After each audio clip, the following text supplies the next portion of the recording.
부모를 공경하라는 5계명은 10계명 중에서도 인간관계에 관한 첫 번째 계명입니다. 이는 단순한 예절이나 도덕적인 가르침을 넘어 우리 삶의 근본이 되는 중요한 원칙을 담고 있습니다. 왜 부모를 공경하는 것이 이렇게 강조되었을까요? 오늘은 이 계명의 깊은 의미와 중요성을 하나씩 살펴보겠습니다. 먼저 부모를 공경한다는 것은 부모님께 감사하는 마음을 갖는 것을 뜻합니다. 부모님은 우리를 낳아주시고 길러주신 분들입니다. 우리의 생명은 부모님을 통해 이 세상에 주어졌고 성장 과정에서도 부모님의 사랑과 헌신이 없었다면 지금의 우리는 없었겠죠. 부모를 공경하는 첫걸음은 이러한 감사의 마음을 갖는 데서 시작됩니다. 또한 부모님의 말씀을 존중하고 따르는 태도를 가지는 것이 중요합니다. 부모님은 풍부한 인생 경험을 가지고 계십니다. 그 경험을 바탕으로 자녀를 올바른 길로 인도하고 충고할 권리가 있죠. 물론 부모님의 말씀을 들을 때 잔소리처럼 느껴질 수 있지만 그 안에는 항상 자녀를 위한 사랑이 담겨 있다는 것을 기억해야 합니다. 부모님의 조언을 따르는 것은 단순히 순종이 아니라 부모님이 가진 지혜와 가르침을 삶에 적용하는 중요한 과정입니다. 세 번째로 부모님을 돌보는 것도 공경의 한 방법입니다. 나이가 들고 힘이 약해지신 부모님의 생계를 책임지는 것은 자녀의 당연한 의무입니다. 이는 단지 물질적인 지원에 그치지 않습니다.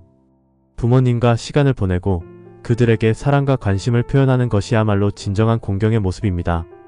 그렇다면 왜 하나님께서는 이 계명을 특별히 강조하셨을까요? 부모를 공경하는 법을 배우는 것은 하나님을 경외하는 법을 배우는데 중요한 기초가 되기 때문입니다. 부모님은 하나님께서 우리에게 주신 첫 번째 스승이자 대리자입니다.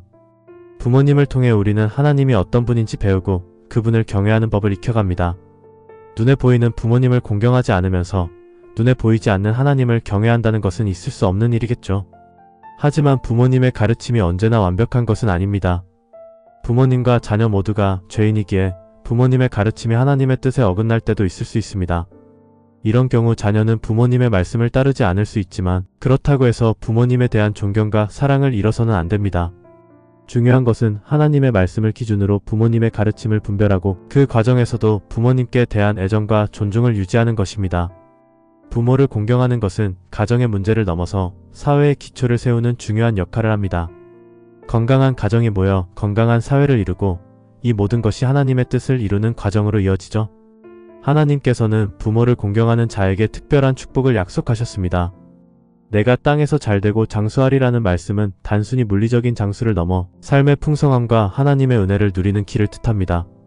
부모를 공경하는 것은 우리 일상에서 작게는 부모님께 감사의 인사를 전하는 일부터 늙고 연약해진 부모님을 정성껏 모시는 일까지 다양하게 실천될 수 있습니다.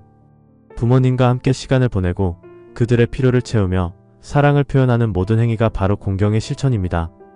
오늘날 우리는 바쁜 삶 속에서 부모님을 공경하는 일의 가치를 잊고 살기 쉽습니다.